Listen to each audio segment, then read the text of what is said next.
सोचिए जरा, अगर आप अकेले विशाल समंदर के बीच हो, चारों तरफ सिर्फ पानी हो, न किनारा न मदद, और दिन नहीं बल्कि सैकड़ों दिन यूं ही बीत जाइए, तो आप क्या करेंगे?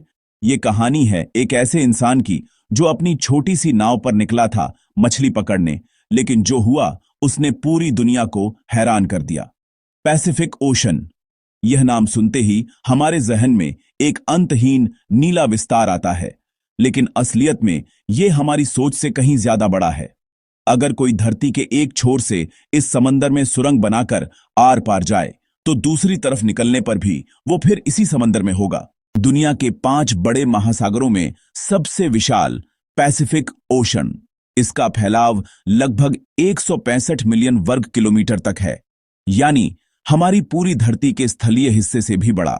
धरती पर जितने पहाड़, रेगिस्तान, जंगल और द्वीप हैं, उन सबका मिला जुला क्षेत्र भी इस समंदर से छोटा है। इसकी विशालता का अंदाजा लगाना भी मुश्किल है। इस अनंत नीले विस्तार में मौजूद हैं हजारों छोटे छोटे द्वीप, जो नजर आते हैं तो बस नक्शे पर एक बिंदु की तरह। यही वो समुद्र है जिसमें कई हिस्सों में आज तक किसी इंसान का कदम नहीं पड़ा।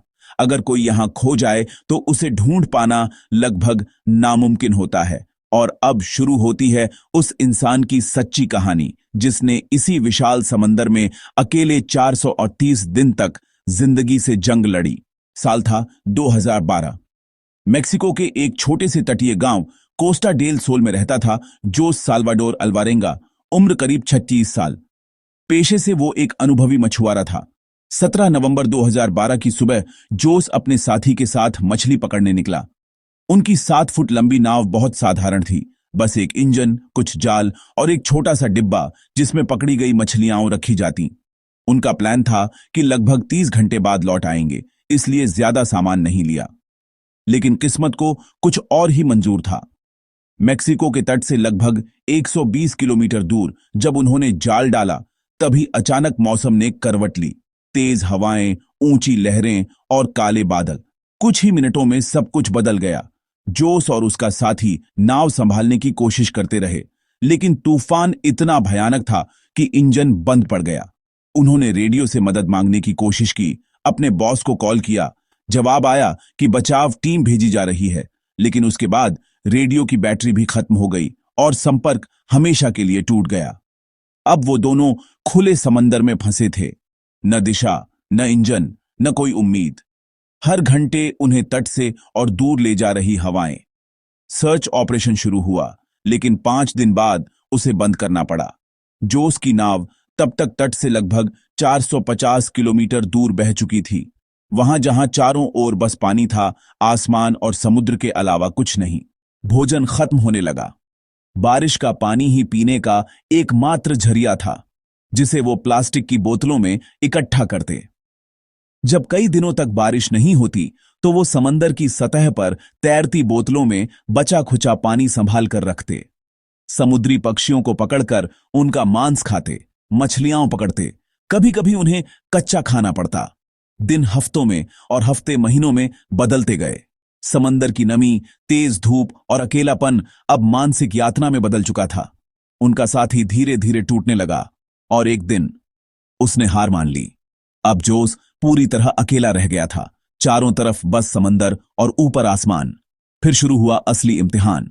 428 दिनों तक चला यह संघर्ष, जिसमें इंसान और प्रकृति आमने सामने थे। अब जोस बिल्कुल अकेला था। चारों तरफ लहरें, ऊपर तपता सूरज और नीचे गहराई का वो नीला अंधकार। हर दिन, हर घंटे वो बस एक ही चीज के लिए जूझ रहा था, जिंदा रहने के लिए। वो जानता था कि अगर उसने उम्मीद छोड़ी तो जिंदगी भी उसका साथ छोड़ देगी।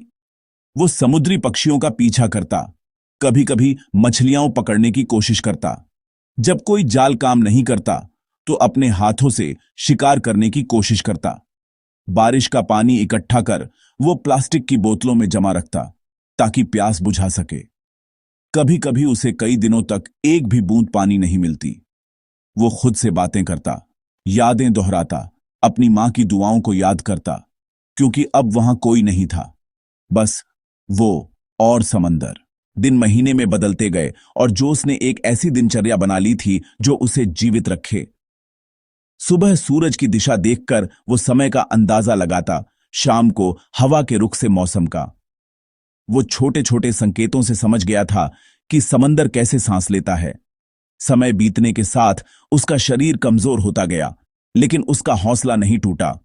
वो जानता था कि अगर उसने हिम्मत रखी तो एक दिन जरूर किनारा मिलेगा। एक दिन उसे आसमान में एक पक्षी झुंड में उड़ता दिखा। उसने सोचा, अगर पक्षी हैं तो जमीन जरूर पास होगी। वो दिशा बदलता गया और कुछ घंटों बाद उसे दूर एक धुंधला सा आकार दिखा, जमीन। कई महीनों बाद पहली बार उसने धरती देखी थी। कमजोर शरीर, धूप से जला चेहरा और हाथों में छाले, लेकिन उसके अंदर अब बस एक ही ताकत थी, वापस लौटने की इच्छा। वो अपनी छोटी नाव को लहरों के सहारे धीरे धीरे उस दिशा में मोड़ता गया। आखिरकार 30 जनवरी 2014 यानी पूरे 428 दिनों बाद वो मार्शल आइलैंड्स के पास एक छोटे से द्वीप के तट पर पहुंचा। वहां के लोगों ने उसे देखा और उसकी हालत देखकर हैरान रह गए। उसका वजन लगभग आधा रह गया था, कपड़े फटे हुए थे, लेकिन उसकी आंखों में वो चमक अब भी थी, जिंदा बच जाने की। जब बाद में उसने अपनी कहानी सुनाई तो दुनिया ने पहले उस पर यकीन नहीं किया, लेकिन मेडिकल जांच और समुद्र के प्रवाह के आंकड़ों से साबित हुआ, हां, उसने वाकई 428 दिन खुले समंदर में जिंदा रहकर एक ऐसा कारनामा किया जो आज तक कोई और नहीं कर सका। जो उसने बाद में कहा, मैंने उम्मीद कभी नहीं छोड़ी। जब आप जिंदा रहना चाहते हैं तो समंदर भी आपको जीने का रास्ता दे देता है।